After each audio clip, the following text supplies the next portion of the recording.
ሰላም ሰላም የሆነት ህይወት ቤተሰቦች እንደምን አላችሁ? እንኳን ወደ ቻናላችን በሰላም መጣችሁ እላለሁ። የዚህ ፕሮግራም አዘጋጅና አቅራቢ ጌትሽ አዲስ ነኝ። ውድ የፕሮግራማችን ተከታታዮች እንግዲህ በምስሉ ላይ እንደምታዩት ይሄ የማሳያችሁ አሁን ደርባን የደቡብ አፍሪካ አንደኛዋ ከተማ ነች።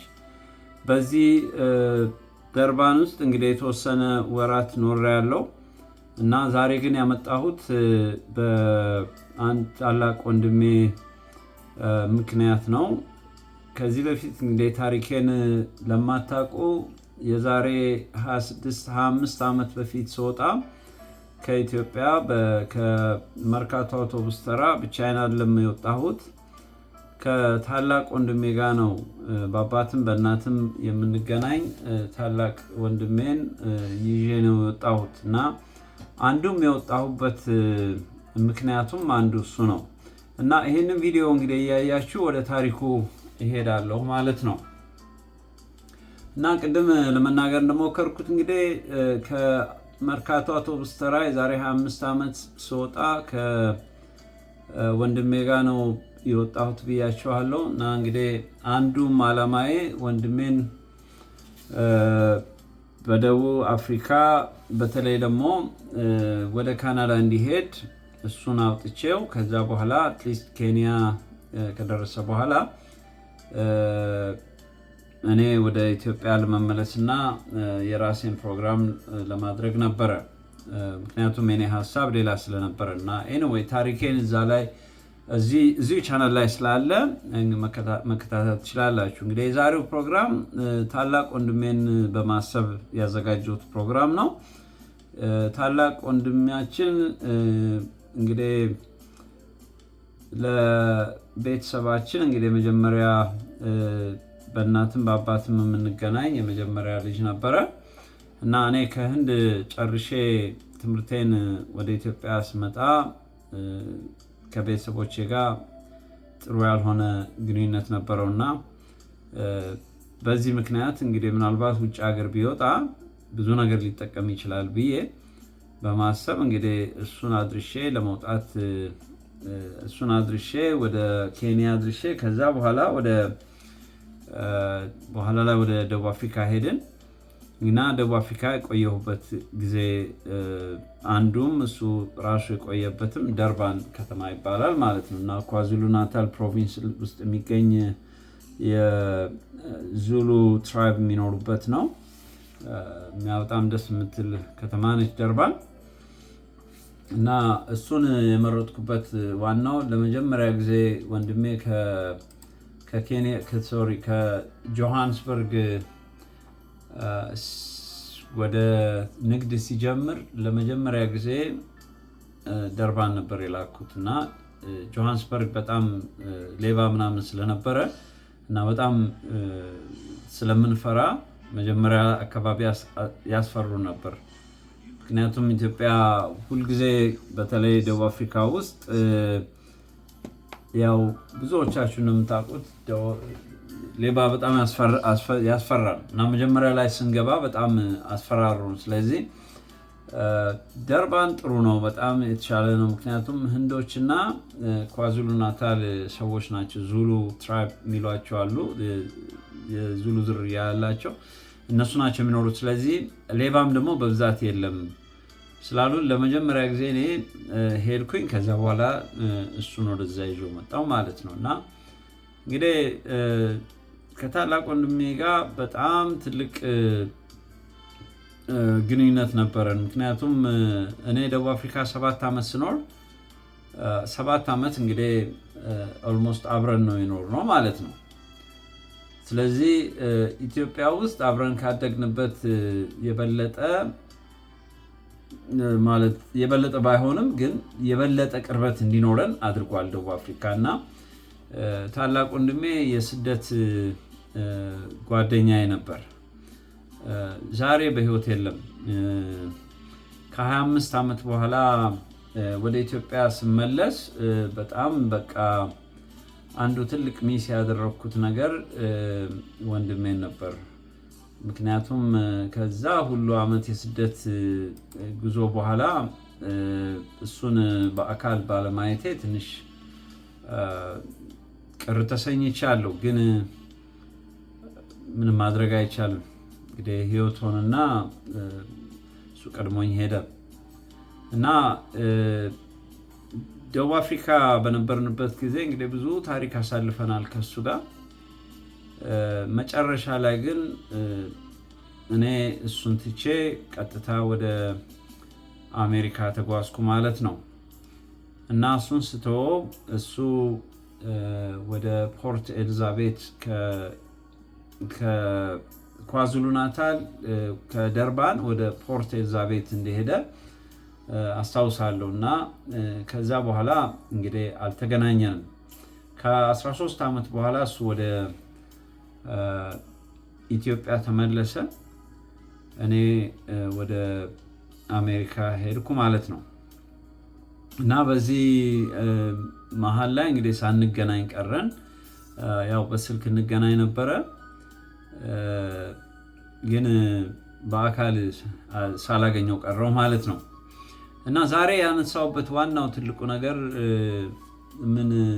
በምን ምክንያት ነው? እኔ ወደ ጌታ ከመጣው በኋላ የሱን ህይወት ሳይ ምን አለበት እግዚአብሔር ወንድሜን መታደግ በቻልኩኝ። ምክንያቱም በስደት በነበርንበት ጊዜ በደንብ መግባባት ችለን ነበር እና ምናልባትም ስለ ጌታ ብነግረው አንደርስታንድ ሊያደርግ ይችል ነበር እና ከነበረበትም የተለያዩ ሱሶች ሊድን ይችል ነበር ብዬ በጣም እቆጭ ነበር እና በጣም አዝን ነበር ከልቤ። ለምን እንግዲህ 13 ዓመት ቀላል ጊዜ አይደለም። እሱም ውጪ ነበረ እና እኔ ነኝ ከቤተሰብ ነጥ ያወጣሁት። ኢትዮጵያ መኖር ይፈልጋል፣ ኢትዮጵያ መቆየት ይፈልግ ነበረ። መጨረሻም ላይ ያው በራሱ ውሳኔ ኢትዮጵያ ሄዶ ነው በመጨረሻ ህይወቱም ያለፈው ማለት ነው እና በተለያየ ሁኔታ ውስጥ ነበር የነበረው እና እኔ የመንፈሳዊ አሰራርን በማላቅበት ጊዜ ልጆች ለምን እንደሚበላሹ በምን ምክንያት ህይወታቸው ከትክክለኛው ቦታ እንደሚወጣ በማላቅበት እድሜ ላይ ነበር እንግዲህ ወንድሜ በእንደዚህ አይነት ሁኔታ የነበረው እና በኋላ ግን መንፈሳዊውን ዓለም ስቀላቀል ወንድሜን ላግዘው ይችል ነበረ እና አትሊስት ችግሩን ልረዳለት ይችል ነበረ ብዬ በጣም እቆጭ ነበር እና በዚህ ሁኔታ ላይ ያለው እንግዲህ ቅድም እንዳልኳችሁ ወደ ኢትዮጵያ ሄደ። እግዚአብሔር የተመሰገነ ይሁን። አባትና እናታችንም የተወሰነ ጊዜ ከነሱ ጋር ቆይቶ በኋላ ላይ ባደረበት ህመም ምክንያት ከዚህ ዓለም በሞት ተለየ እና እንግዲህ ወደ 8 ዓመት አካባቢ 9 ዓመት አካባቢ ሆነዋል በሞት ከተለየ እና እኔ አሜሪካ ነበርኩኝ። እሱ ይሄ ነገር ሲደርስበት እና ያው ዶክሜንት ስለሌለኝ ለቀብሩ መሄድ አልቻልኩም። ግን ሁልጊዜ በጣም ውስጤ በጣም ቅር የሚለኝና በጣም የምቆጭበት የነበረው ስለ ኢየሱስ ክርስቶስ ሳልነግረው ህይወቱ ሳይስተካከል የዘላለምም ህይወት ሳያገኝ እግዚአብሔር ለምን ወንድሜ ሄደ ብዬ በጣም በሳጭ ነበር። በጣም አዝን ነበር ከልቤ እና በጣም በሚገርም ሁኔታ የዛሬ 4 ወር 5 ወር አካባቢ ይሆናል ብዙ ነገር እንግዲህ ከእግዚአብሔር ጋር በተለይ መንፈሳዊ ህይወት ውስጥ ከገባው ጀምሮ ብዙ ነገር በህልሜ ነው ብዙ ነገር ኮንታክት የምቀበለው ማለት ነው እና ከእግዚአብሔር ጋር የምገናኘው ያው በመንፈስ ነው እና በጣም ይገርመኛል እና ብዙ ጊዜ በህልሜ የማያቸው ነገሮች እግዚአብሔር ሊነግረኝ የሚፈልገው ነገሮች ይነግረኛል እና ከዚህ በፊትም ብዙ እንትኖች አሉኝ ቪዲዮዎች አሉኝ እና ይሄን የምናገረው ሰዎችን ለማስደነቅ አይደለም፣ ግን እውነተኛ እግዚአብሔርን ነገር ለመናገር ስለምፈልግ ብቻ ነው። እና ከወንድሜ ጋር በተያያዘ ወንድሜ በሞት ከተለየ በኋላ እንግዲህ እንዳልኳችሁ እኔ አሜሪካ ነበርኩ ብያቸዋለሁ። ለቀብሩም አልሄድኩም ዶክሜንት ስላልነበረኝ እና በጣም አዝን ነበር። ያው ለወንድሜ ወንጌል ሳልሰብክለት ስለ ክርስቶስ ሳልነግረው፣ ምክንያቱም በአጠገብ ብንገናኝ ምናልባት አብረን ብንሆን፣ ምክንያቱም አንዳንዴ በስልክ በፊት በሚያቀኝ ሁኔታ ስለሆነ በጣም ከባድ ነው። ምክንያቱም ሞር ወደ ከደቡብ አፍሪካ ጀምሮ ነው ጌታ ወደ ህይወቴ የመጣውና ከዛ በኋላ ነው በጣም መንፈሳዊ ነገር የገባኝ እና የወንድሜም ችግር ከመንፈሳዊ ነገር ጋር የተያያዘ እንደነበረም የገባኝ በኋላ ነው። ምክንያቱም ኖርማል ነበረ፣ ከኛ ጋር በደንብ ጥሩ ቤተሰብ ላይ ያሳደገን እና አብረን ስንኖር የነበርን ኦል ኦፍ ዘ ሰደን በቃ ላይፉ ሚዝረብል ሆነ። በጣም በሚገርም ሁኔታ ተቀየረ። ሱስ ውስጥ ገባ፣ መጠጥ መጣ፣ ጫት በቃና ይሄ ኃላፊነት የጎደለው አይነት ህይወት፣ እንደዛ አይነት ሁኔታ እና ትምህርቱን አለመቀጠል፣ ብዙ ነገሮች ተደራረቡ እና ኦል ኦፍ ዘ ሰደን ይሄ ሆነው እና ለምንድን ነው የሚሆነው? ዛሬ ላይ ሳስበው ብዙ ጊዜ መንፈሳዊ አሰራር ብዙዎቻችን ስለማይገባን አንደርስታንድ ስለማናደርግ ሰዎችን ነው ብለን የምናደርገው፣ ግን ሰዎቹ ደግሞ ስለተያዙ ነው ያንን ነገር የሚያደርጉት፣ ከአቅማቸው በላይ ስለሆነ ነው። ይሄንን ስላልተረዳንላቸው ነው። እና ዛሬ ላይ ሆኜ በጌታ መንፈስ ሆኜ ዛሬ የመንፈስን አሰራር ሳየው ብዙዎች ችግራቸውን ሳናቸው የሚሄዱ ብዙ ወንድሞችና እህቶች አሉን እና በዚህ አጋጣሚ ይሄን ነገር የምትሰሙ ወንድሞቻችሁ እህቶቻችሁ በእነዚህ አይነት ሁኔታ ላይ ያሉ፣ ምናልባትም ደግሞ እናንተ በጌታ ያላችሁ ከሆኑ ይሄ የመንፈሳዊ አሰራር በጣም አደገኛ ነው። በተለይ በእኛ ህብረተሰብ ውስጥ ኦል ኦፍ ዘ ሰደን ሰዎች ሲቀየሩ፣ ሰዎች ወደማያስፈልግ ህይወት ውስጥ ሲገቡ እናያለን እና ይሄ አንዳንዴ ሰዎቹን ብለን እናደርጋቸዋለን፣ ግን ከአቅማቸው በላይ ስለሚሆን ነው። በተለይ ሱስ ቀላል አይደለም። እንከሳቸዋለን ሰዎቹን፣ ግን ከአቅማቸው በላይ ስለሆነ ነው፣ ስለተያዙ ነው። የያዛቸው መንፈስ እስኪለቃቸው ድረስ ያ ሱስ ከውስጣቸው ያወጣል እና ብዙ ሰዎች በእንደዚህ አይነት ሁኔታ ያሉ ብዙ ሰዎች ይኖራሉ እና ወደ ወንድሜ ታሪክ ልመለስና በእንደዚህ አይነት ሁኔታ ውስጥ ሆኖ በጣም ብዙዎቻችን አንደርስታንድ ሳናደርግለት ነው ወንድማችን ያለፈው እና እንዳልኳችሁ እኔ ወደ ጌታ ከመጣው በኋላ በጣም በውስጤ የነበረውን ህመም እግዚአብሔር እንዴት እንዳሳረፈኝ ለመናገር ነው ይሄንን ቪዲዮ ያዘጋጀሁት።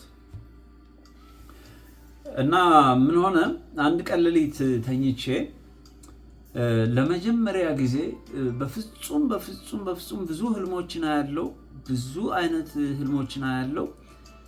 ታላቅ ወንድሜን ግን የስደት ጓደኛዬን በፍጹም አይቼው አላውቅም። አንድ ቀን ግን በጣም በሚገርም ሁኔታ ሌሊት ተኝቼ ያለው በእንቅልፍ ልብ ያለው የሚያምር ሱፍ ለብሶ ክራቫት አድርጎ እንደዛ ዘንጦ አይቼው አላውቅም።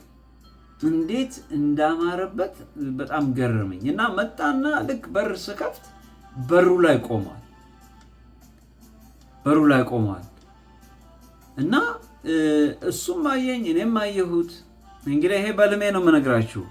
እሱም አየኝ እኔም አየሁት።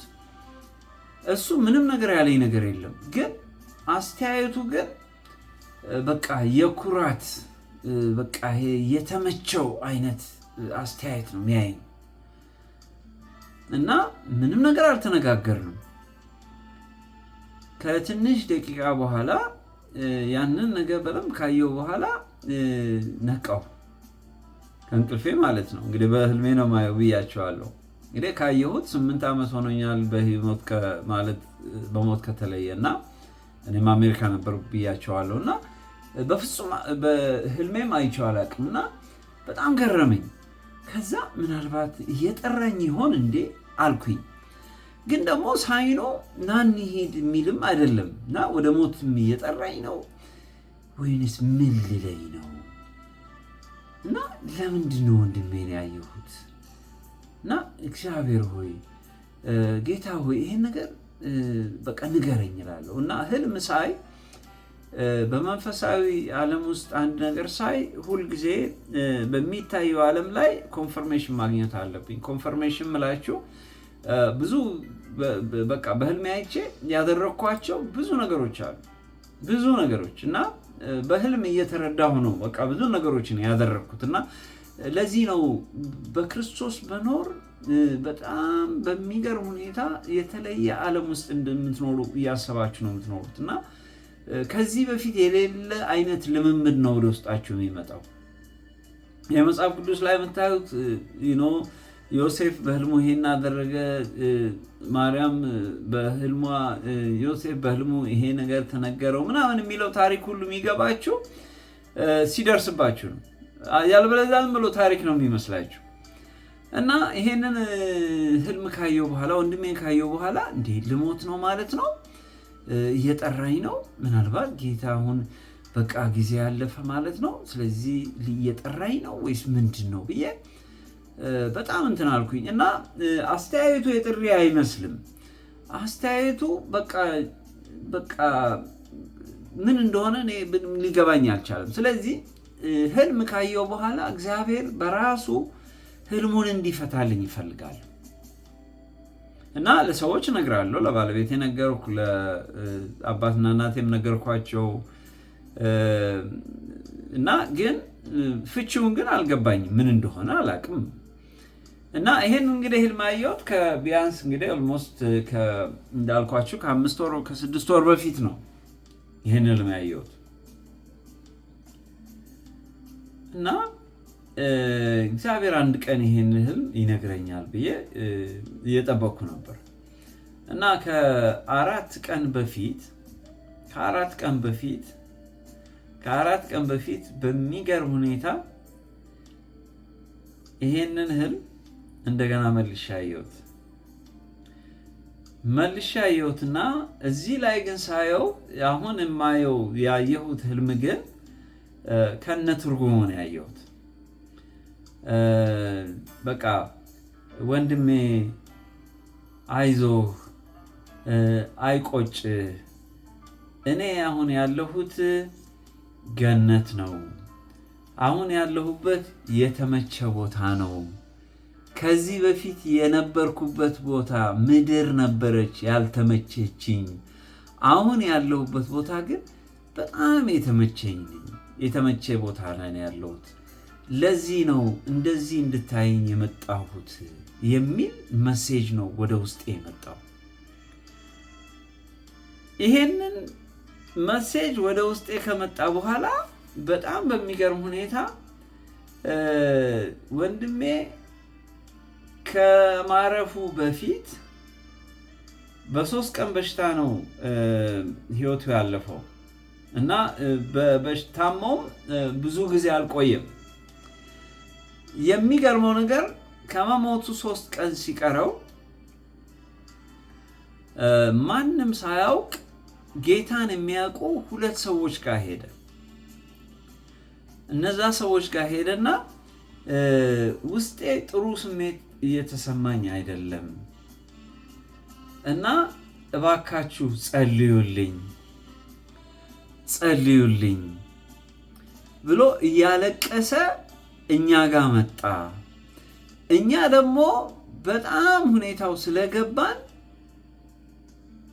ጸለይንለት፣ ንስሐ ገባ። እስካሁን ድረስ ያደረኩትን ህይወት ጌታ ኢየሱስ ሆይ ይቅር በለኝ ብሎ እያለቀሰ እየተንደባለለ ንስሐ ገባ።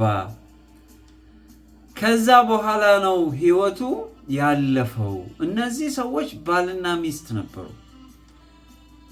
ጌታን የሚያውቁ እነሱ ቤት እየመጣ ስለ ኢየሱስ ክርስቶስ እየሰማ መጨረሻ ላይ ሕይወቱን የሰጠው እነሱ ቤት ነበር።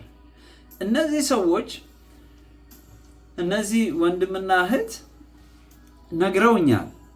ንስሐ ገብቶ ነው ወንድምህ ያረፈው ብለው ነግረውኛል። እኔ ግን ብዙ አልተዋጠልኝም ነበር።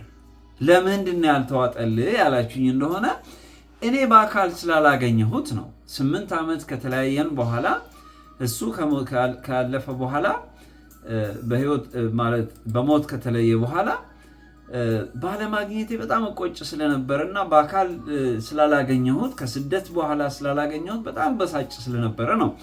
ከዛ እነዚህ ሰዎች የነገሩኝን እንደ ቀልድ ነበር ያየሁት። ከ3 ቀን በፊት ከ4 ቀን በፊት ያንን ህልም ካየው በኋላና አሁን የምታየኝ እኮ የተመቸኝ ቦታ ላይ ሆኜ ነው።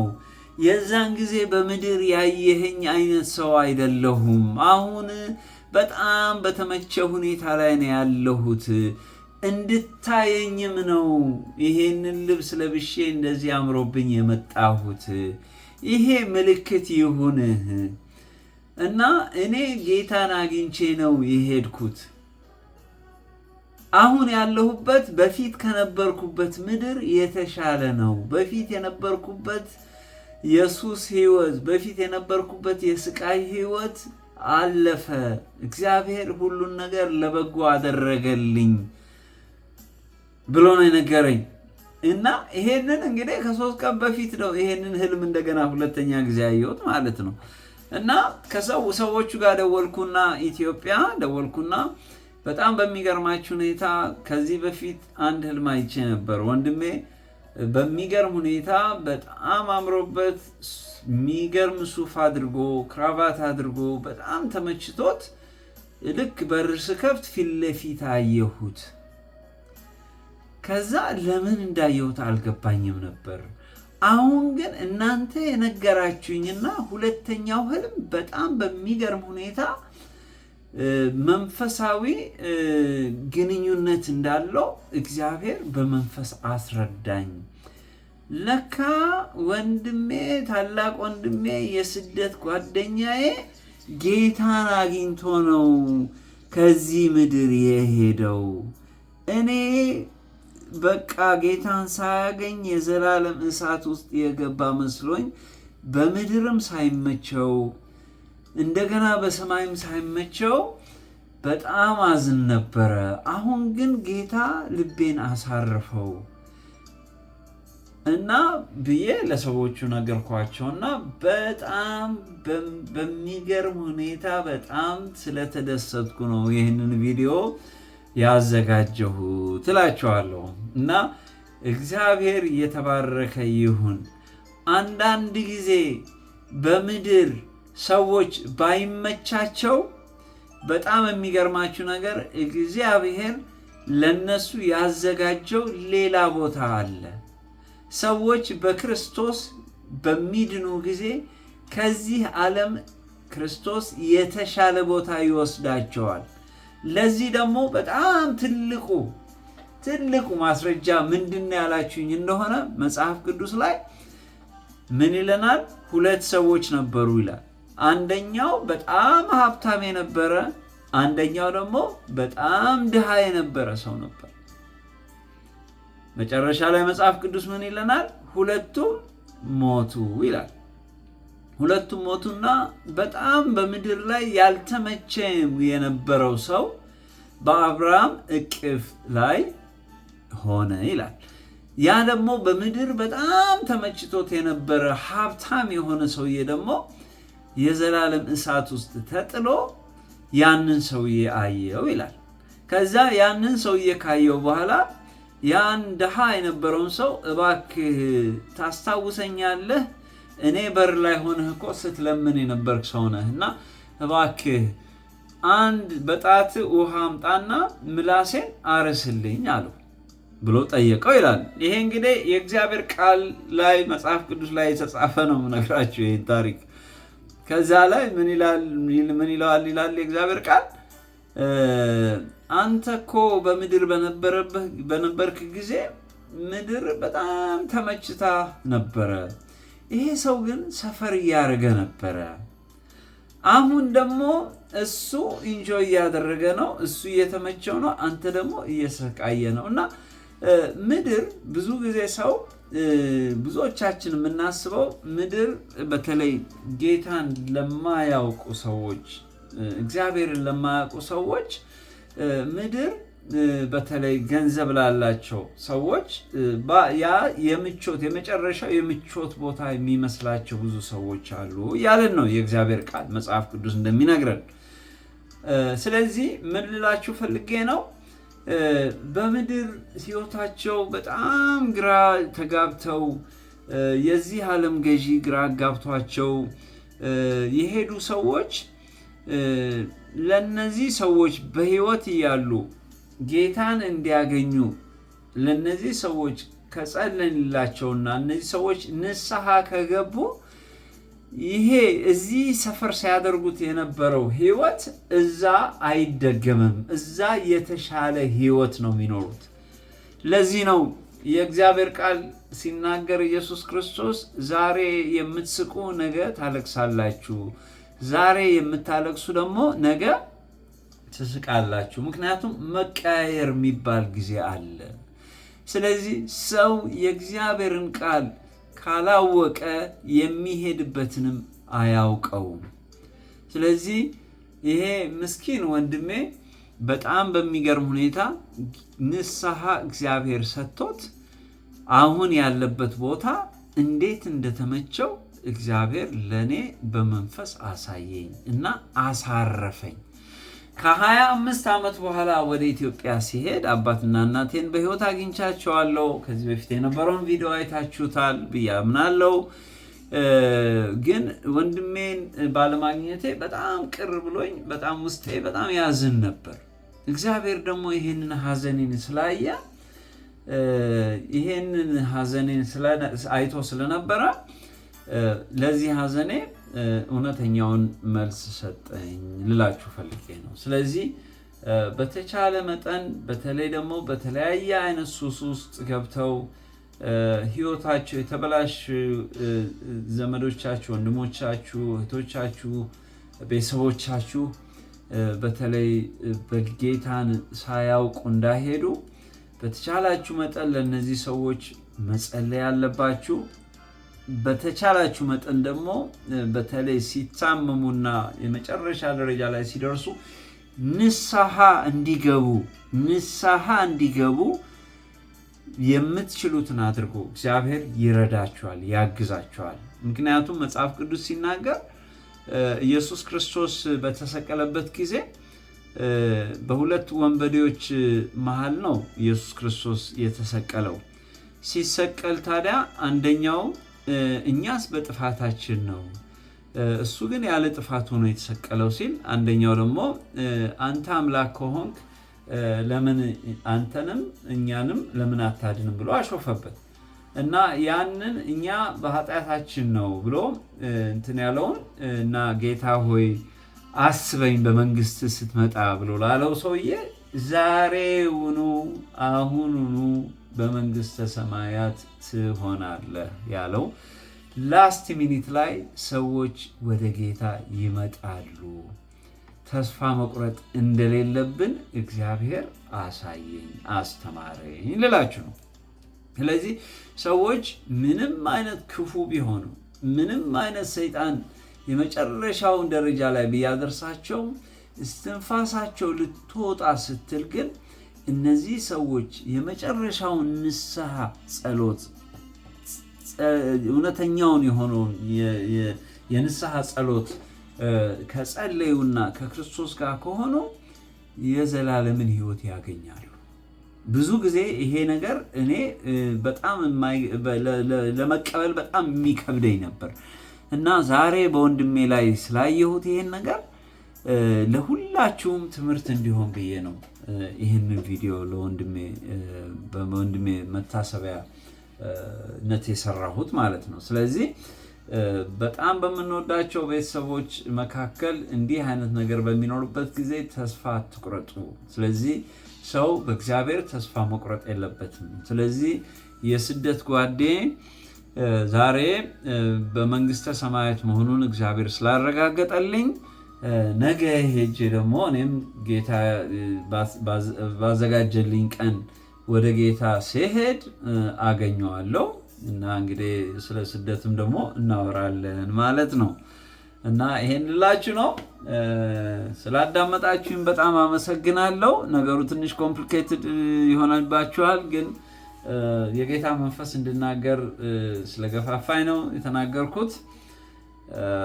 በተረፈ እንግዲህ በሚቀጥለው በሌላ ፕሮግራም እስከምንገናኝ ኢየሱስ ክርስቶስ ጌታ ነው። ተባረኩልኝ። መልካም ጊዜ ይሁንላችሁ ብዬ እሰናበታለሁ።